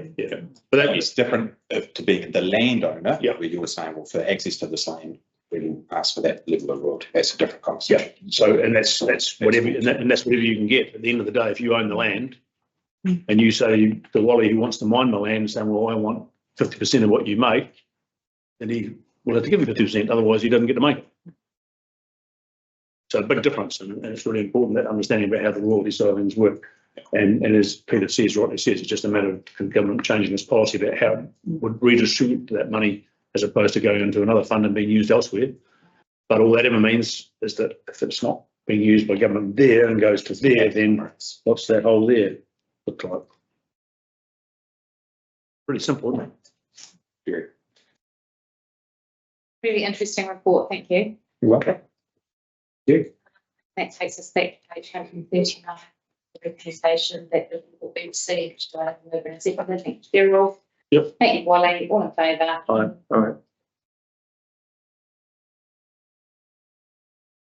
Yeah. Yeah. As we come to the end of this triennium, it's timely to reflect on the huge amount of work that the Cromwell Community Board has undertaken and the progress made across the ward. The board has been strong and a consistent advocate for Cromwell, Bannockburn, Paismores, Terrace and the wider area, ensuring that the unique needs and aspirations of our communities have remained front and centre in council decision making. I want to sincerely acknowledge the commitment, energy and passion the board has brought to this role. It is through this partnership that much has been achieved. Key highlights over the past 3 years include the continued development of the Cromwell Memorial Hall project, Bannockburn Industrial Land Development, filling up the Willow Tree with new homes, etc., etc. The board has also supported youth initiatives, including toilets at the bike park and community events that bring vibrancy to our towns. Your advocacy has been heard loud and clear around the district on many topics, including district-isation, representation review, land investment strategy, and the like that have valued and protected assets for future generations. Of course, the journey hasn't been without its challenges, from rising costs and reform pressures to the complexities of balancing growth with heritage and environmental stewardship. Cromwell Community Board has steadfastly championed the cause for the people of the ward and achieved great outcomes by working collaboratively with council, even when you haven't always agreed with where we've begun discussions. I offer my sincere thanks to each and every one of you for your dedication, commitment and enthusiasm over the past 3 years. This triennium has tested us all, with reform, misinformation, economic pressures and real hardship felt by many in our community. You've shown up not for recognition, but for people. You've made courageous, informed decisions with the future in mind, and that is something to be proud of. The secret is well and truly out. Central Otago is the place to be today, and just like the Cromwell of today is a long way from the Cromwell of 10 years ago, the Cromwell of tomorrow will also evolve. Finally, I'd like to acknowledge Mary, who is not running again. Your time on the board has been marked by thoughtful contributions. Thank you for fulfilling this role from afar. In closing, I want to acknowledge that democracy is not always easy. And in some places right now, it feels particularly testing.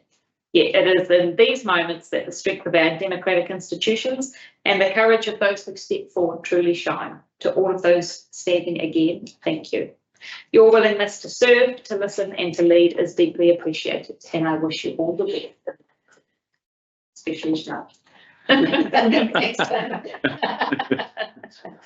I might have them over in a second. If the Taylor's report don't have a wee cry. Yeah.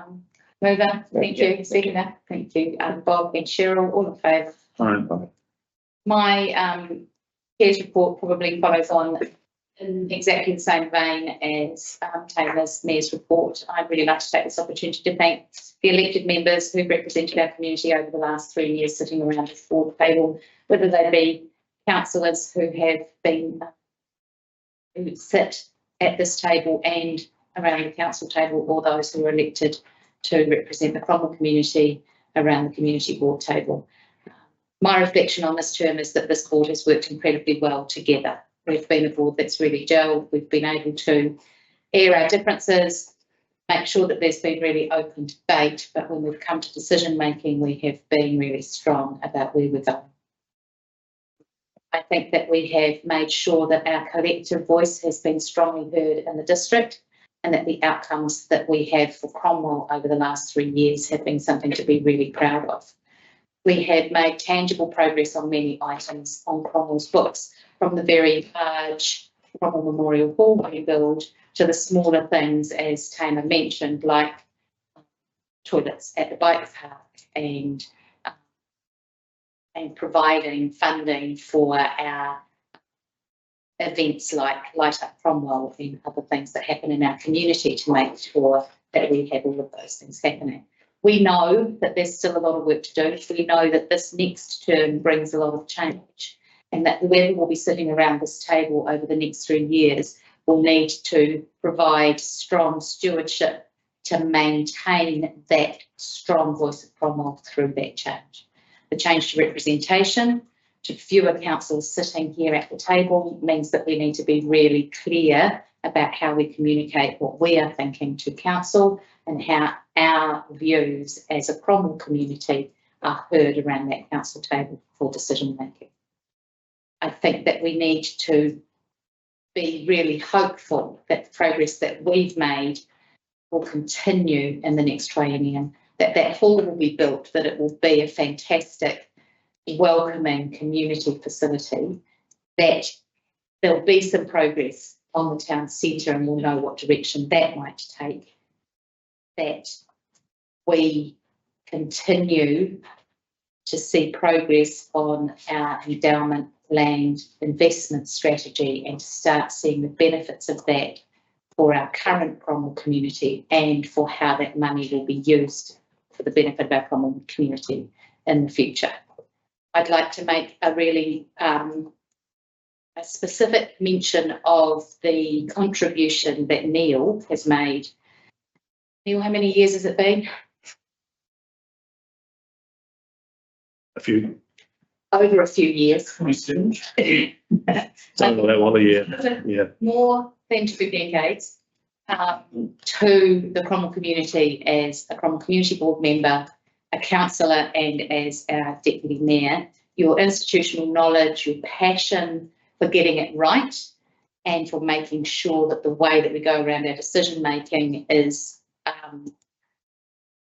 watertight, that we're not going to be caught out by having things wrong or having that wording wrong or by having a loophole, which means that our decisions can be overturned or someone can come in and, I suppose, shovel away the good work we've done by noticing that there's been a loophole side. So whoever sits in this chair and around this table, you deciding to stand for the Otago Regional Council is a fabulous move for you, and I wish you all the success. But there's a big hole of institutional knowledge that you leave behind from both council and Cromwell Community Board and as you step down. So thank you for your service to our community. I wish you all the best in your bid to represent us in a different way on the Regional Council. And to everybody here who is standing again, it takes a great deal of intestinal fortitude to stand for election, and I wish all of you the best. I know that some members of our community have thought that maybe our intestinal fortitude around this table was to be put into question. I'd like to say that anybody who puts their hand up for any of this shows a great deal of that. So I'd like to move my report. Thank you, and seconded by Cheryl. All in favour?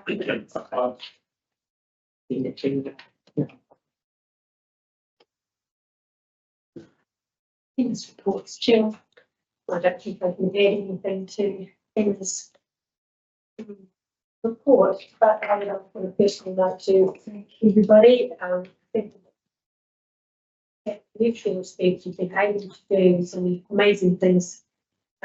And I've really enjoyed being part of this community group. As I was just saying to you, we've stuff done. We do. And it's great. So yeah, anyway, yeah, I'll miss everybody around this table. So yeah. So I attended the Cromwell Community House AGM last night. It's just sort of part of what we've just been talking about. They're a fantastic group of people. They do an awful lot for the community and for those that are in need. It goes under the radar, so they go under the radar. They don't get a lot of recognition, but they are really amazing. They are in a very healthy financial position, and that's due to really good management and having a very supportive board of trustees who are passionate and hands-on. So they're doing well. Also attended the online Old Farm meeting last night as well. Just a couple of questions with regard to the Chinese building impact. They've got an issue that they'd like you to contact them about with regard to the roof, and it's a health and safety risk in terms of how that's going to be handled going forward, whose responsibility that's going to be, etc.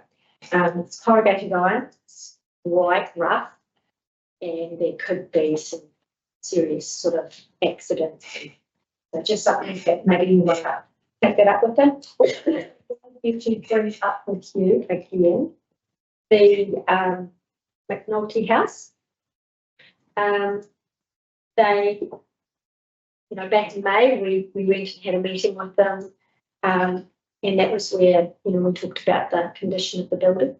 On the 17th of July, there was a meeting with Jess Sutherland, Ron Miller, Phil Cheney, Yara, and members of the board, and that's to inspect the building, and they thought that there would be a plan developed from that. So far, they've not seen any minutes, they've not seen a plan, so they are getting slightly concerned. They've also had nothing in writing to say who actually is going to pay for the costs of this remedial work. So if you could again contact them with regard to that building and just give them an update and maybe work with them as to what is the plan going forward. I'm just getting a wee bit concerned. So thank you, that's my support. Bye. Yeah, I'll just pretty much echoing what's been said. It's been a good most of a term for me on the only because I wasn't here for the whole term. It's been a pleasure serving with this current board. I'd like to thank Neil as well. In the wider context of things, it's been lucky enough to cross paths with you around the table. And Anna, last year was sort of exciting, sort of challenging, but mostly intense, and your leadership through last year was very appreciated. Highlight for me was probably the local government conference. It was really good for providing context in my role on the board and the board within the council and the council within the country. So Yeah, I think I did a pretty good job of reporting back to the community for a bit of return on investment, I think, with that one, but that was certainly eye-opening trip to Wellington. So grateful for that opportunity, and yeah, proud of everything we've done as a board. It's a pretty wide and varied set of agenda items that come across our table, and I think we deal with them all pretty well. Neil,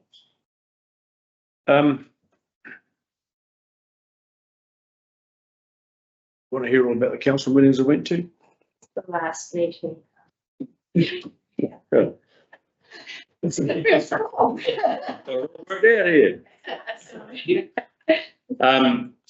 Yeah, we had a couple of council meetings. I suppose the key highlight was the Southern Water's done well going forward. Was the big news for where we're heading, the path we're heading down, and there's still a lot more to happen in that space. So I'd say watch this space, and for those that are yet to come after this, there's still a bit of work ahead. Just from my point of view, the new board coming in needs to give some consideration to two particular areas, and they might sound a little bit minor, but they're actually important in my view. Road naming. We need to look at where we're going with road names in this district going forward, and I dare say update the list that we've got to make sure it's covering the right sort of things, and see what the community might have to say about what names we should be considering and how we should do it. We've got a policy, that's all very well, but we need to have the names as well. We need to have some connection. And the other big one, I think, is the Cromwell Memorial Hall. Going forward, the name of that going forward needs to be worked out, and I would suggest that the future board does consider connecting with the community to say, well, we think these sort of names are the likely sort of ones to go ahead with. But before we start going down any formal path, we would like to hear what the community view might be and the why. And in particular, because I think there's a whole lot of different people in this community now to what there was in 1960 when the Cromwell Memorial Hall was built. There'll be some that think it should be X, some think it should be Y. I think the key thing is to tap into that knowledge that's out there and see what is the thinking, because you don't know what you don't know. And in this role, local government representing the community, you have the requirement to make the decision. You need to make that with the best information that you can get. So the best way of getting that information is, I think, engaging with your community in some way, shape, or form. So that's a couple of things with work to come, and yeah. If you want to say anything else or not? it's completely up to you. It's your Oh, you really want me to? Can you just look at that photo behind you, above Peter's head? Which year? 1, 2, 3, 4 from the left. Should be me on the left, Terry Emmett in the middle. Who's on the right? Yeah. Cliff Crawford. Yeah, Cliff Crawford, and then front rows, Bo Trevathan, Jill Adams, Gordon Stewart, and Bo Trevathan with Evelyn Bissett. That's it. Yep. And McNutt. Yep. So I guess I go back to 1998. That's the first time I sat at this board table. And I was with some pretty seasoned community board members and councillors. And I sure as heck learned a lot. One of the reasons I stood was I thought that we'd get a chance to do some resource consents, because up until that stage, up until 1998, community boards did all the resource consents. And the then executive, I think was Steve Green, decided that he'd get the councillors to agree that they shouldn't do it anymore. So I didn't get that chance. Had to wait a few years. So yeah, no hearings. Everything was in paper. Every agenda was on paper. And every meeting we ever had, we had to make a special resolution partway through to go longer than the 4 hours that we'd already been, because we hadn't finished. Because back then the council did everything, the community boards did everything. They did the 3 waters. They made the big decisions. They had the delegations from council to do it. And we would start our meetings. Every other board started theirs at 2. Cromwell started theirs at 12:30 or 1 o'clock by that stage, and we never got home before 6 or 7. But yeah, everything was manual. In 2001, for some unknown reason, I became the chair. It wasn't quite on my plan, but it turned out that way. And there for me, I suppose the hard work for me started, and again, if you look at that team in '98, there's some pretty seasoned campaigners and some people that hang around for a long time. And as a board, we were able to do what the community needed going forward.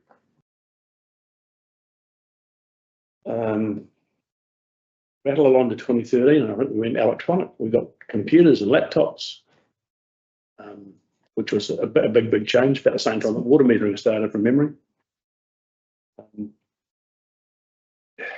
We've seen some changes over the years of the board, but I do recall in those days the 3 Cromwell ward councillors were all appointed back to this community board, and in 2004, 7 and 10 there was no election for the councillors.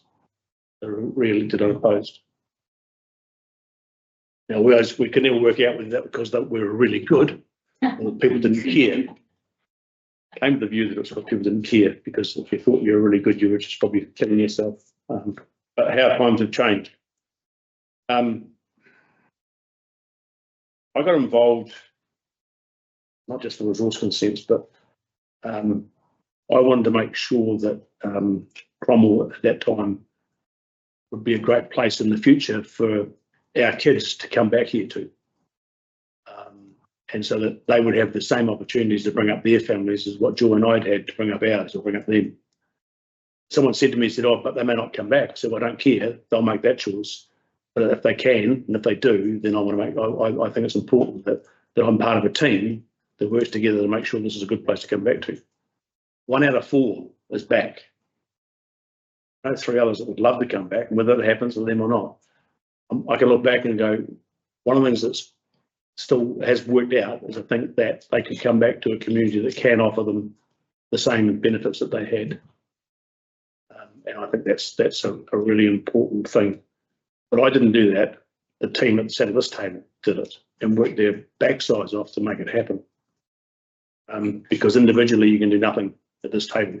And anybody who thinks that you can is in La La Land. They're absolutely dreaming. You've got to work with what you've got. It hasn't always been plain sailing. You know, look back at the 2016 and 19 term. What did the Queen say once about a period in her life? Probably a period of my life that I'd rather have not had as well. But despite that, despite democracy being at the forefront, we actually got stuff done. We pulled together a master plan, dragged ourselves out of a path when we all of a sudden found ourselves not building not refurbishing a hall complex, not upgrading any more of the town centre, to develop a master plan that set the blueprint for this community going forward. And what's better than that is it actually also set the blueprint for this council going forward in the whole district. And if you look now at the spatial plans that are around and master plans that have been talked about in other parts of this district, which I think is the success of what's happened. It's not just about Cromwell, it's about the bigger picture in the district. And this board and its various forms over the years, I think, has had a large part to play with that.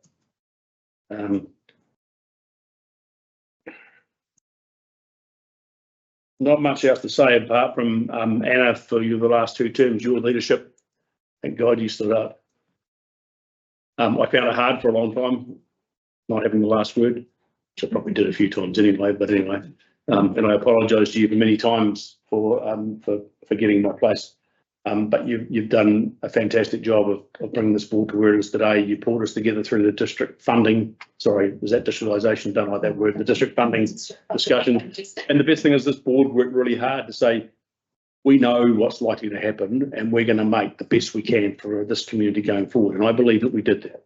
Anybody out there in the community thinks different, well, you weren't in the tent and you clearly didn't pay too much attention to the hard work that was going in.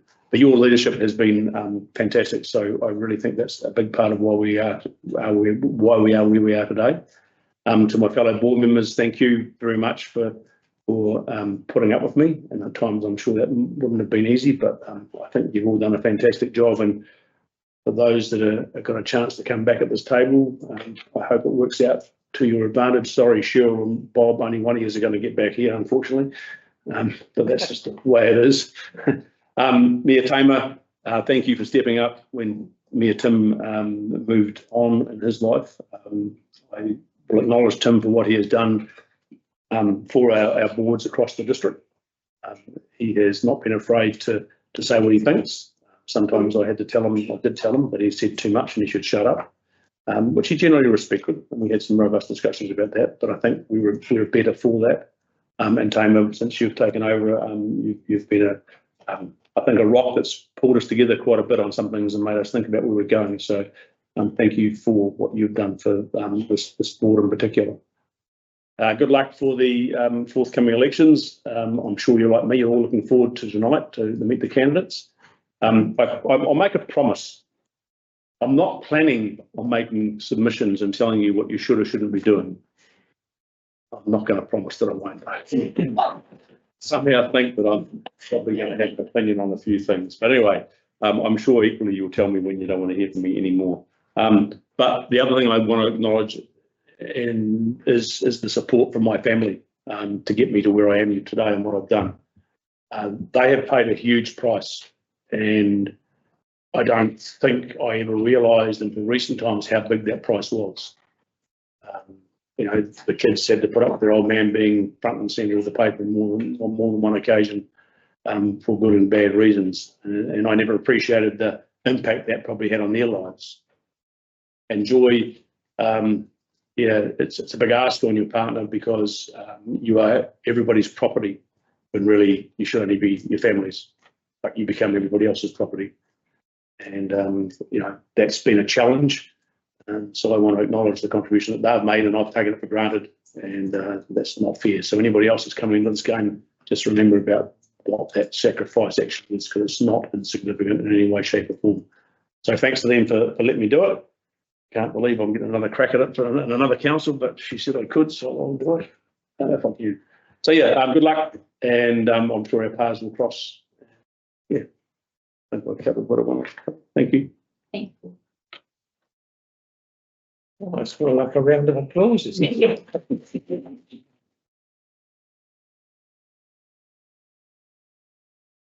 Thank you, Neil. Well, I've got a whole list of things that I've been doing actually, because I've probably been busy over the last month and I've been for the year, but I'm going to forget about all that. I think the most amazing thing is that I've been sitting at this table for 4 years and I've really enjoyed it. I've had a whale of a time.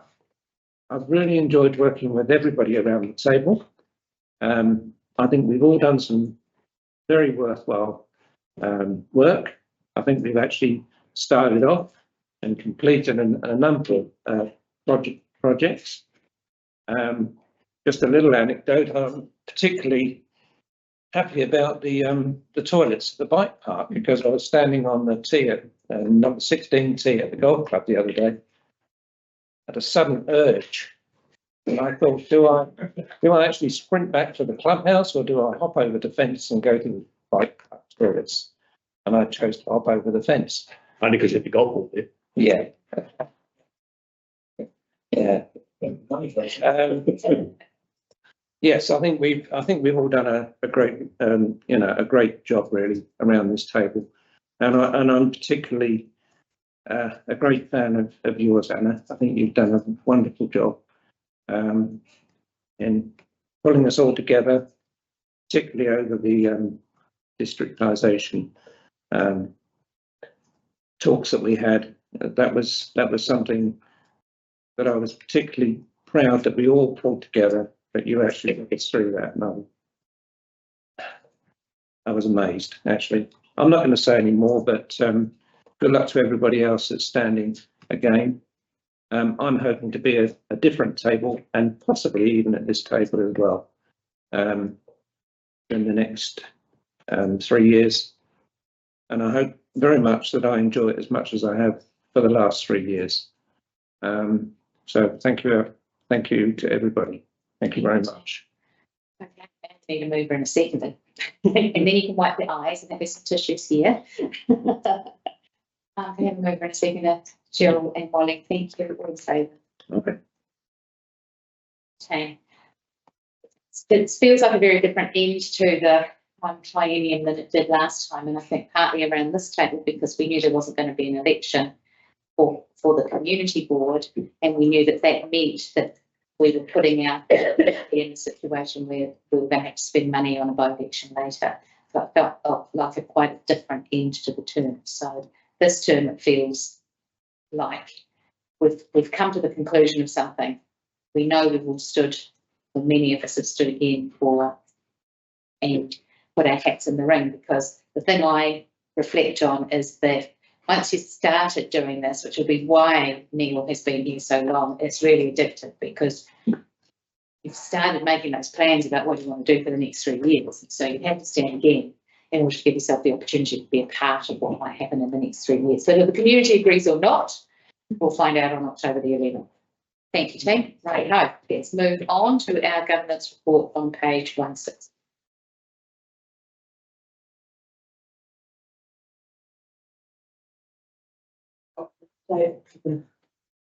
Meeting and the service report that started. Photos. So they've actually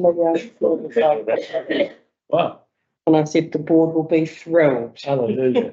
Yeah, I've actually seen it. Yeah. Yeah. Great, that's such good news at that stage. Yeah. We've got quite a good update there on the hall and where we're up to.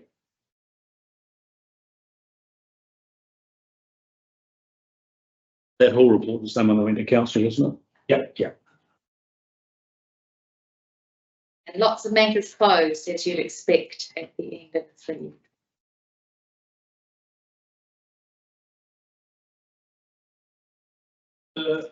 The OCT request for funding was due to be at the meeting of 26th of August.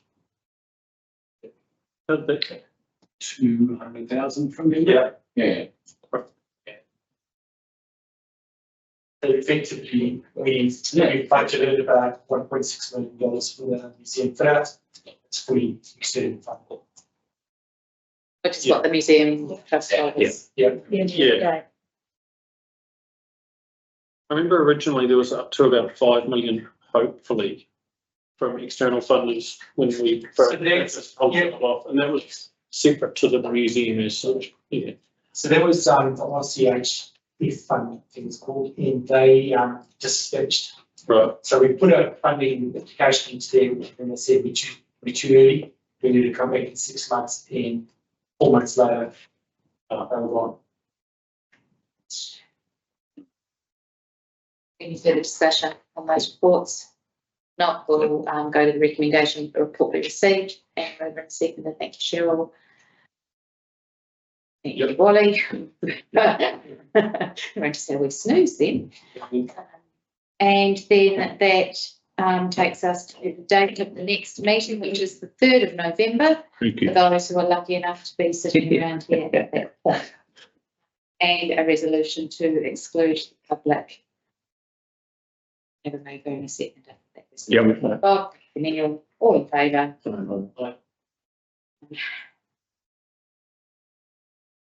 We're 4 minutes ahead of time. 3.